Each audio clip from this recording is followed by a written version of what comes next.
একই সঙ্গে তোমাকে বলে আমি একটু সঙ্গে থাকো, তোমার কাছে ফিরছি।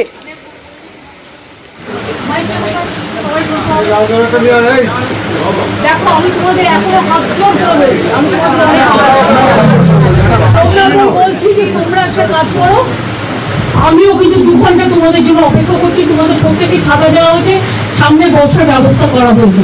তোমরা ভিজবে না, আমার এটা অনুরোধ থাকলো। কেন ভিজছো? তোমাদের জন্য আমি তো জায়গা করে রেখেছি। আর আমি আবার বলি, তোমাদের চিঠিতেও কোথাও লাইভ স্ট্রিমিংয়ের কথা লেখা নেই, আমাদের চিঠিতেও লেখা নেই। আমরা টোটালটাই রেকর্ড করে রাখছি এবং তোমাদের শেয়ার করবো আমরা মিনিটস। এবং এটা আমরা কেউই রিলিজ এখন করবো না, যেহেতু কোর্টে কেস চলছে।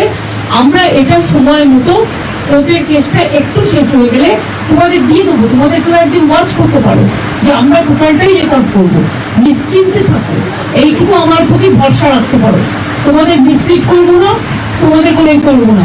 তোমরা কেন ভিড়বে? আমি 2 ঘন্টা তোমাদের জন্য দাঁড়িয়ে আমিও ভিড়ছি। আমার চিফ সেক্রেটারি, আমার ডিজি পুলিশ, আমার আইবি হেড, আমার হোম সেক্রেটারি মন্ত্রী, আমরা সবাই ওয়েট করছি। তোমাদের সকলকে ছাতা দিয়েছে এই কারণে যে তোমরা যাতে না ভেজো, এবং তোমাদের বসবার জন্য পাশে অ্যারেঞ্জমেন্ট করা আছে। তোমরা অন্তত মিটিং না করে একটা চা খেয়ে যাও।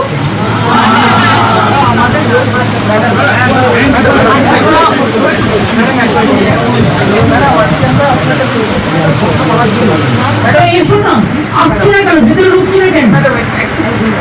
আমাদের ওই ভিডিও থেকে আমরা যদি নিয়ে না যেতে পারি, যারা আমাদের এই যে আমরা জিজ্ঞেস করলেন ম্যাডাম আমরা কেন দিচ্ছি, কারণ ম্যাডাম আমাদের যারা এখন ওখানে আমাদের ব্যাচমেট বন্ধুরা, শোনো আমি একটা কথা বলি, তারা তো তোমাদের ট্রাস্ট করে পাঠিয়েছে। তোমাদের আসার কথা ছিল 15 জন, তোমরা এসছো 40 জন। একটা লোকের বাড়িতে তুমি বলো 40 জনের কি বসার জায়গা থাকতে পারে? তা সত্ত্বেও তোমরা ছোটরা এসছো, আমি তোমাদের জন্য সব অ্যারেঞ্জমেন্ট করে রেখেছি। প্লিজ এসো তোমরা, আমি তোমাদের অনুরোধ করবো তোমরা এসো। যদি মিটিং করতে ইচ্ছে না করে তোমরা একটু চা খেয়ে যাও। এবং দরকারে তোমরা যারা ভিজেছো, আমার কাছে কাপড় জামা আছে, আমি তোমাদের দিয়ে দিচ্ছি। জামা কাপড় কিছু তোমরা ভিজো না, এটা তোমাদের কাছে আমার রিকোয়েস্ট থাকবে। তোমরা আমার সাথে কথা বলবে বলেছিলে বলেই কিন্তু আমার ডাকা। দেখো আজকে কিন্তু অনুরোধ তোমাদের কাছ থেকে এসেছিল, কারণ আমি ওখানে যাওয়ার পর সেখানে কোথাও লাইভ স্ট্রিমিং এর কথা লেখা ছিল না, এবং আমরাও লিখিনি, তোমরাও লেখনি। সেদিনকে তোমরা লিখেছিলে।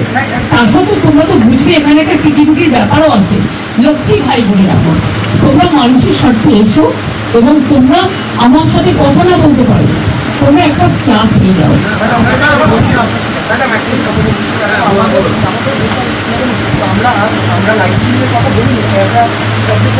আমি তো তোমাদের বলেছি, যেহেতু কোর্টে ব্যাপারটা বিচারাধীন আছে, তোমাদের মিনিটস আমি করে দেবো, মিটিং এর মিনিটস করে দেবো। পুরো ভিডিওটা আমি আজকে দিতে পারবো না, আমি মিনিটস করে দেবো। তোমরা ঠিক করো, তোমরা যদি কেউ আসতে চাও আমি সবাইকে বলবো যারা যারা আসতে চান তারা দয়া করে আসুন। তাহলে আপনারা যদি নাই এসে বাড়িতে মিটিং করেন, তাহলে আপনারা আমাকে চিঠি দিলেন কেন? এত অসম্মান কেন করছেন? অনেক অসম্মান করছেন আপনারা। আগেও 3 দিন আমি 2 ঘন্টা করে অপেক্ষা করেছি, আমি যার জন্য আপনাদের কাছে নিজে ছুটে গিয়েছিলাম। প্লিজ এইটুকু রেসপেক্ট তো দেবেন। আমি আবারও তোমার কাছে তোমাদের জন্য আমি তোমাদের বলছি, শোনো তোমরা ছোট আমি বড়, আমি তো মনে রাখো আমি আন্দোলন করা লোক, আমি আন্দোলনকে মর্যাদা দিতে জানি। তাই তোমাদের কাছে তোমরা আসার আগে আমি ছুটে গিয়েছিলাম। তোমাদের আমি বলছি, কেউ কেউ আমি জানি না কারা এর মধ্যে আছো কারা নেই, কিন্তু আমি তোমাদের সবাইকেই বলবো ফরগেট পলিটিক্স, মানুষের স্বার্থে এসো, কথা বলো। আমি তোমাদের যদি তোমরা কথা বলতে না চাও তাহলে তোমাদের বলবো তোমরা বুঝো না। আমরা কথা বলতে এসেছি, আসছো না কেন? আসছো না কেন? আমরা পাঠিয়েছিলাম আমরা আসছো না কেন? তোমরা ভিডিও কথা দেখুনি। আমরা বলেছিলাম ট্রান্সপারেন্স থাকবে, নোট মিনিটস করে দেবো, মিনিটস করে মিনিট সই করে দেবো। আমাদের গভর্নমেন্টের পক্ষ থেকেও সই করবে, তোমাদের পক্ষ থেকেও একদিন সই করবে।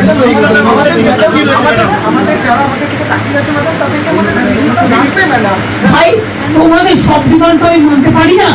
আমি তোমাদের আগেও বলেছি কেন আমি ভিডিও তোমাদের কাছে আজকেই দিতে পারছি না, Live বা চাইছি না। টোটালটাই রেকর্ড আমরা live চাইছি না। আমি ভিডিও তোমাদের তখনই দেবো, আমি সুপ্রিম কোর্ট থেকে পারমিশন নিয়ে দেবো। আমি কথা দিচ্ছি, আমি ভিডিও আমরাও কেউ ইউজ করবো না, আমরাও ইউজ করবো না, আমরা ট্রান্সপারেন্সি মেনটেন করবো। দেখো আমি তোমাদের বলি, আমি হাত জোর করে বলছি, যদি আস্তে প্লিজ এসো, কিন্তু তোমরা ভিজো না, তোমাদের অসুখ করলে আমার খারাপ লাগবে প্লিজ।